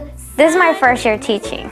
I feel like every day is going to be a new experience. Conejo, conejo. A new challenge. What letter does win? So I'm always trying to find something new to motivate them. What an awesome idea. Let's give her a Six Flags ride. The New Teacher Academy during the summer helped me to learn new strategies. In your level 1 voice, which is a whisper. They bring the teachers together at these events where we share ideas, and I went in there and I felt very welcomed by everyone. I got to interact with new teachers, and they were speaking about their experiences at different schools, and we share ideas on how to deliver the lessons. I would say to a teacher who's considering Fort Worth ISD that you can get a lot of support here, and there's a lot of resources. I know I serve a purpose, and it's to have each student learning. Muy bien. And I love whenever it's the end of the day and they're like, Miss Katia, I love coming to your class. I'm like, oh, thank you. I'm like, I love you being here too.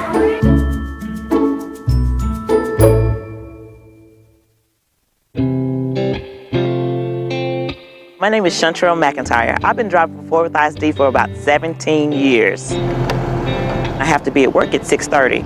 So my day starts from there. 6:30, I am rolling. We're on the road. You're picking up pretty early. So you're like the first person they see when they come out the house. You look nice, girl. Hey, Jessica. You can be a positive or you can be a negative. But, you know, to me, I'd rather be a positive. Make them smile. Y'all doing okay? All right. This is personal to me. I have a sister who has cerebral palsy, and she's totally disabled. So I have a compassion for the kids that I pick up. How's your day going so far? Good. When I see these kids, I'm not looking at their situation. I'm looking at who they are. They love that you know them, not that they're just another student that rides the bus. You know, they like you to interact with them, you know, build a friendship. What about the bowling tournament that y'all had? Oh, well, we won. Ah, Northside did? Yeah. Congratulations. You want to be a bus driver because you have freedom. You just have freedom.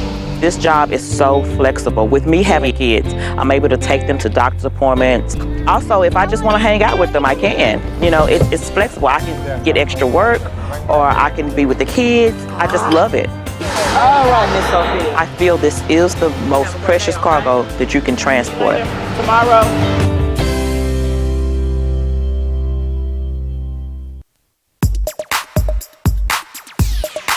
What is the maximum gravitational potential energy of your rocket? My wife and I just moved down to Texas, right? So I didn't really know anybody here. How heavy is the top of the rocket compared to the bottom? Pretty light. A new teacher induction program is fantastic. I have a mentor from there. I have a mentor at my local school. Calculate the potential energy of the rockets due to gravity. Looks good. They have these events for us. They're really great. So it was a really large help to just meet some teachers who've had experience and give me a leg up on different techniques to help manage the classroom. Awesome work. We're gonna go outside and launch some rockets. Sound good? Okay, stand back. Oh, it's bubbling. Hold on. Maybe not. We're gonna need more vinegar and baking soda. Sometimes when you do an experiment, it doesn't come out the way you want. And that's okay because you learn something from it. Then you can do the experiment again. Okay, it's all in. Cork. Oh! Maybe get it right. Maybe it goes wrong again. Maybe you learn something else. You try the vinegar, baking soda? Yes. One exploded on me. That's okay. Really? Oh, my campus mentor is great. And just giving me the support I need where it's like, wow, I got to do this and I got to get this lesson done and I got to do this. How am I going to manage all that? And she's been great and just, yeah, makes sense. To make it very manageable.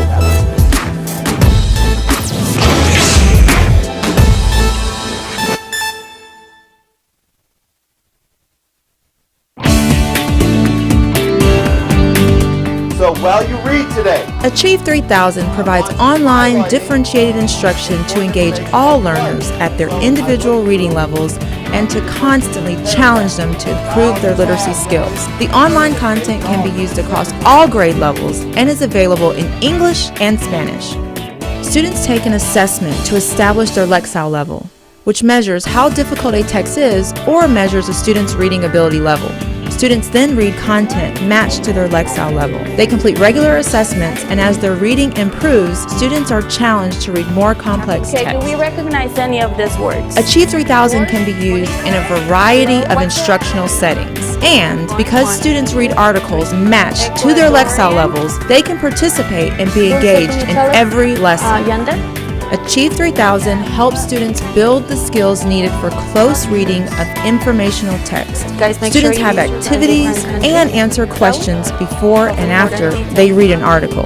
Because Achieve 3000 is cloud-based, students can access articles anytime. They can use Smarty Ants for pre-kindergarten to first grade, Kid Biz for grades 2 to 5, Teen Biz for grades 6 through 8, and Empower for grades 9 through 12. What do you think the stretch article is? Once students have acquired a base of knowledge from reading the article aligned with their Lexile level, they then read the stretch version of the article, which is written at grade level. Great job today. When students spend time reading grade level text, they build the stamina and strength needed to read complex informational text and prepare them for the challenges of college and career.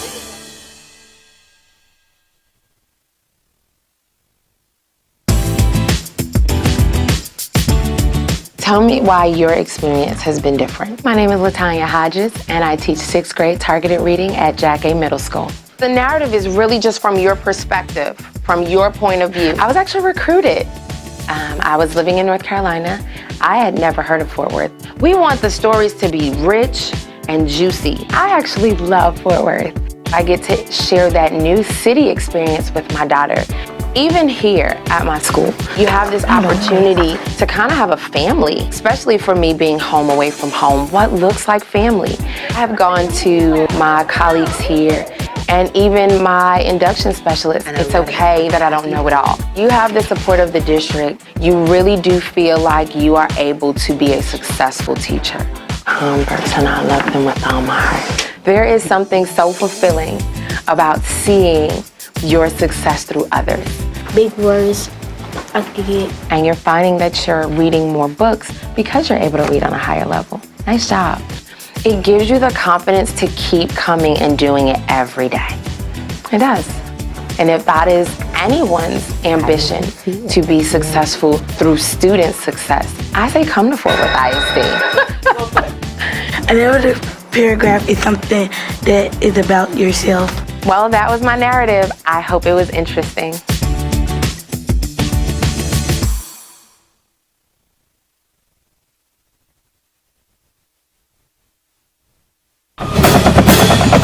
Welcome to Farringtonville for tonight's football game between the Arlington Colts and Pasco High School Panthers. She likes to be part of a group and not stand out. I mean, other than she loves to perform.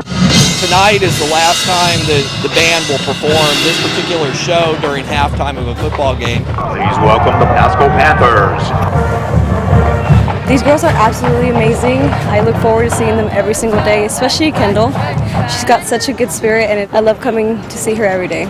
Being a senior, finishing, her entire career with us, She's just a part of our program. They practice after school, usually 2.5 to 3 hours a day. She practices at home. It's a full-time job for her. She doesn't get home until 7, 8 o'clock at night. You know, being a part of this is not easy, and she just has it. She's basically my first kid that I've ever taught that I guess you could say special, but I don't consider that a special kid after being here for 4 years.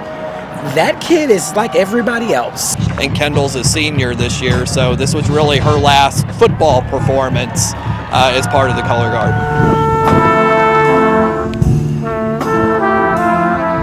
Kendall has been a fantastic addition to the band. She's just part of the group because she's part of the family, and the band would not be the same without her. Did you hear him call your name tonight?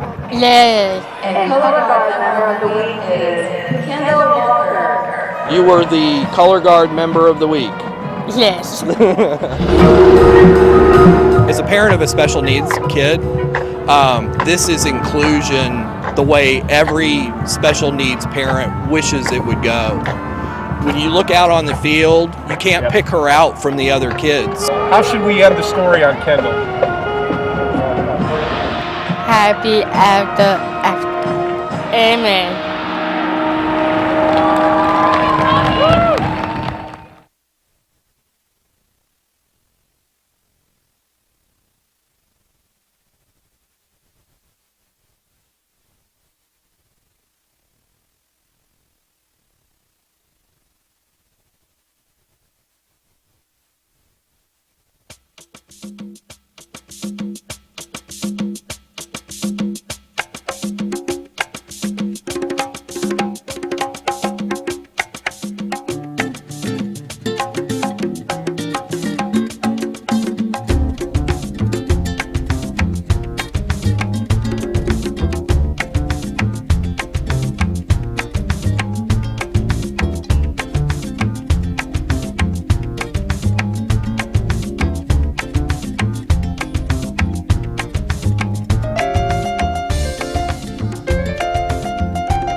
In accordance with the open meetings law, the board opened the meeting at 5:36 p.m. in the boardroom with a quorum present. Recessed and reconvened open session in the board conference room. Adjourned regular session, convened executive session, adjourned executive session, and now reconvened open session at 7:57 p.m. in the boardroom with a quorum present.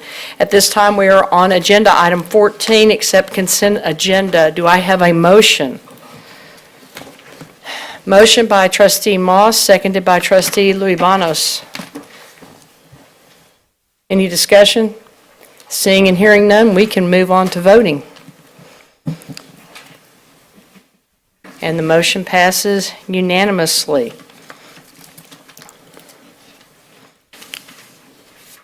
Item 15B, vote on approving campus administrator Maria Sanchez. Do I have a motion? Do we have? There's motion and second. You got it. Just, oh, sorry. Dr. Sims, thank you for the motion. And Ms. Moss, thank you for the second.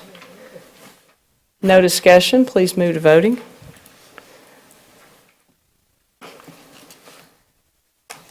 Welcome back, Ms. Sanchez. Motion passes unanimously. 16A, take action on proposed termination of Chapter 21 probationary contract employee.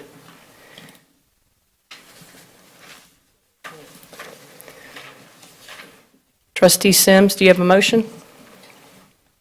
I move that the board approve the superintendent's recommendation to propose the termination of term employee contract for a good cause as determined by this board, and the superintendent be authorized to provide appropriate notice of this board's action and the related reasons for the board's action.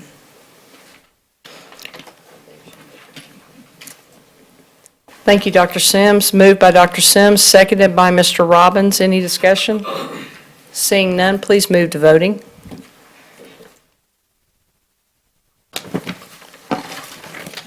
The motion passes unanimously. 16B, take action on proposed termination of Chapter 21 term contract employee. Ms. Moss, do you have a motion? I move.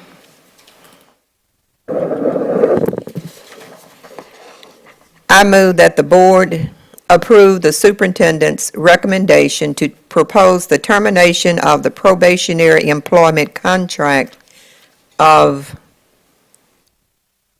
Alexandria Ziegler for good cause as determined by this board, and that the superintendent be authorized to provide appropriate notice of this board's action and the related reasons for the board's action. Motion is moved by trustee Christine Moss, seconded by Dr. Sims. Any discussion? Seeing and hearing none, please move to voting.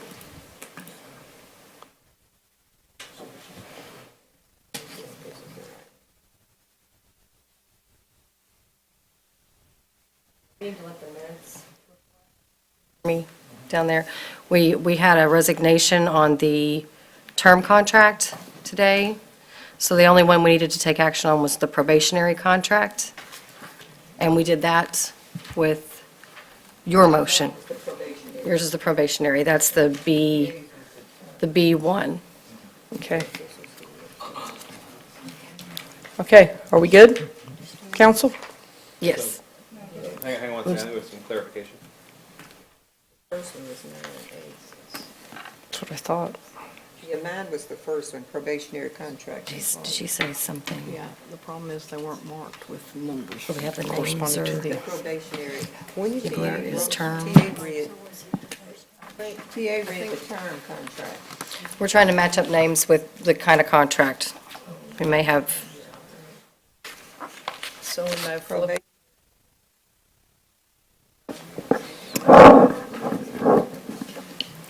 Mine was on Christopher Scott, and he was the term contract. We're trying to confirm to make Yeah. sure we've got the. It should not. No, Mr. Scott has already resigned. And he was probationary. Mm-hmm. Thank you, Dr. Sims.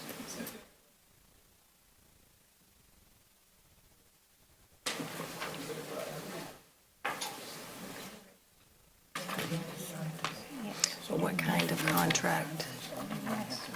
And what kind of contract did she have?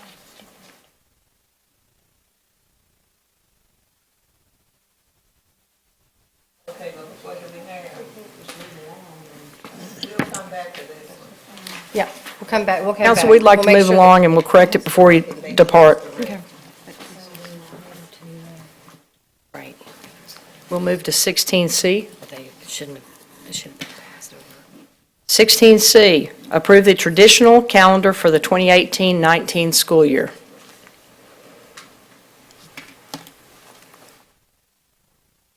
Moved by trustee Lubanos, seconded by trustee Sims. Any discussion? Seeing none, please move to voting.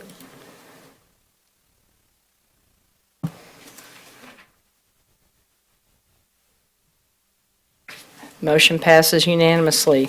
16D, authorize replacement of lost unlimited tax school construction bonds, Series 2009 tax credit bonds. Do I have a motion? Moved by trustee Norman Robbins, seconded by trustee Sims. Any discussion? Seeing none, please move to voting.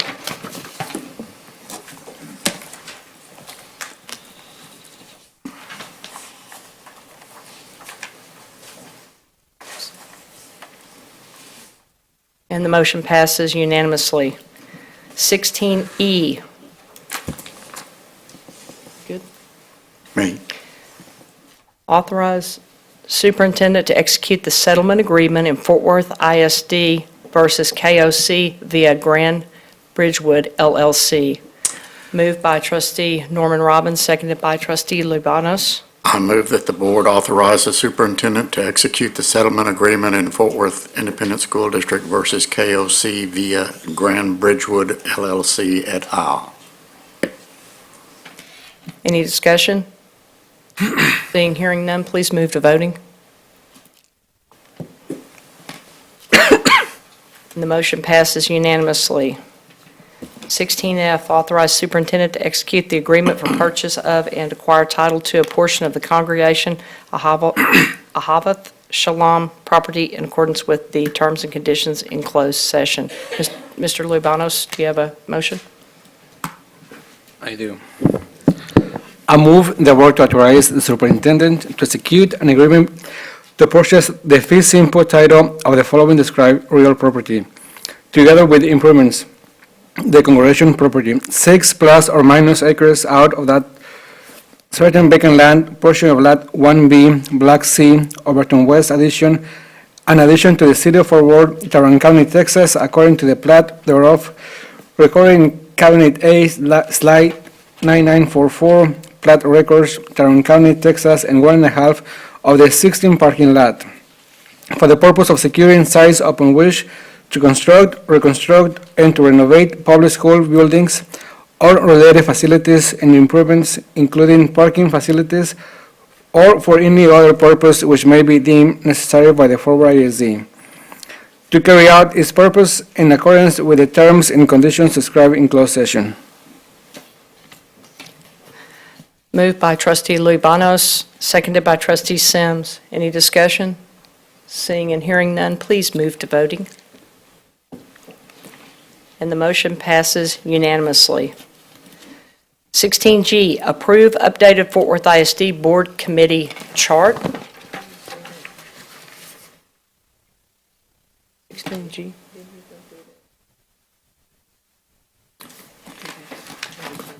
We pull it?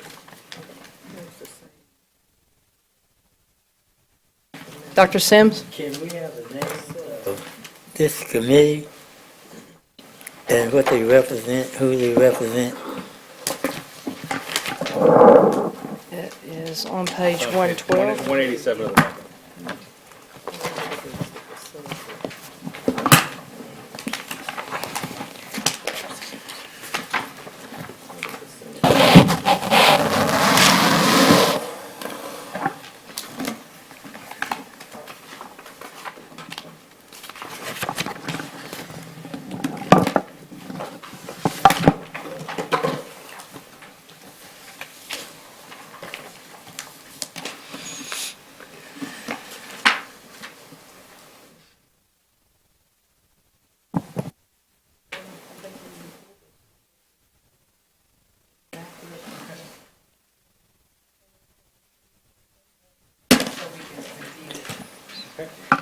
Please let the record reflect that we have pulled 16G, updated Fort Worth ISD Board Committee chart, and we'll address that at the second meeting this month.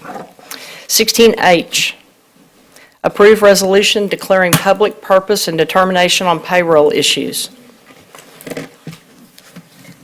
Motion is moved by trustee Lubano, seconded by trustee Jackson. Any discussion? Seeing and hearing none, please move to voting.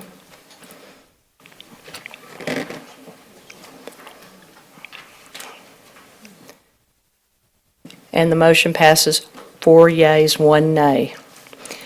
At this time, 18 adjourn will be held until we make sure no one has any comments. So if you have comments, please. Trustee Moss? Thank you, President Jackson. I just want to thank all of the schools that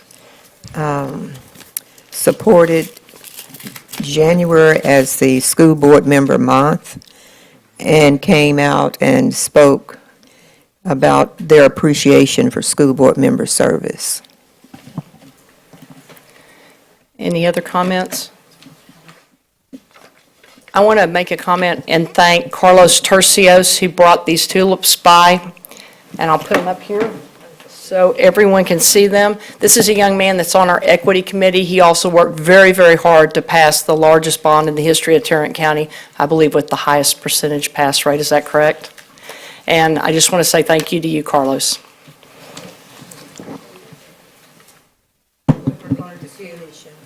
Dr. Sims?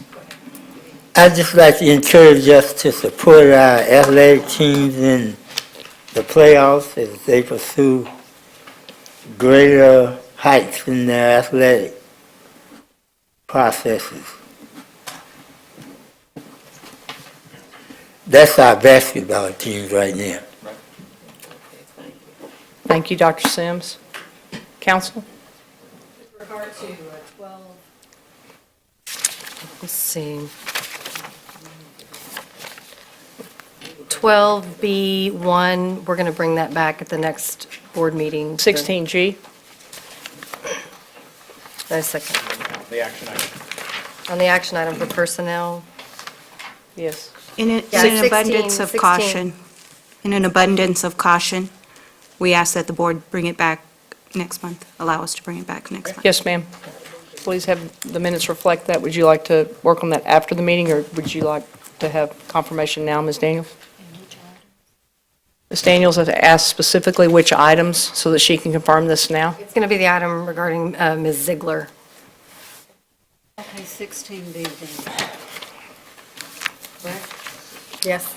Yes, and the record needs to reflect that we pulled 16G. 16, G. yeah, G. also G. G as well. Thank you. Okay, that's a wrap.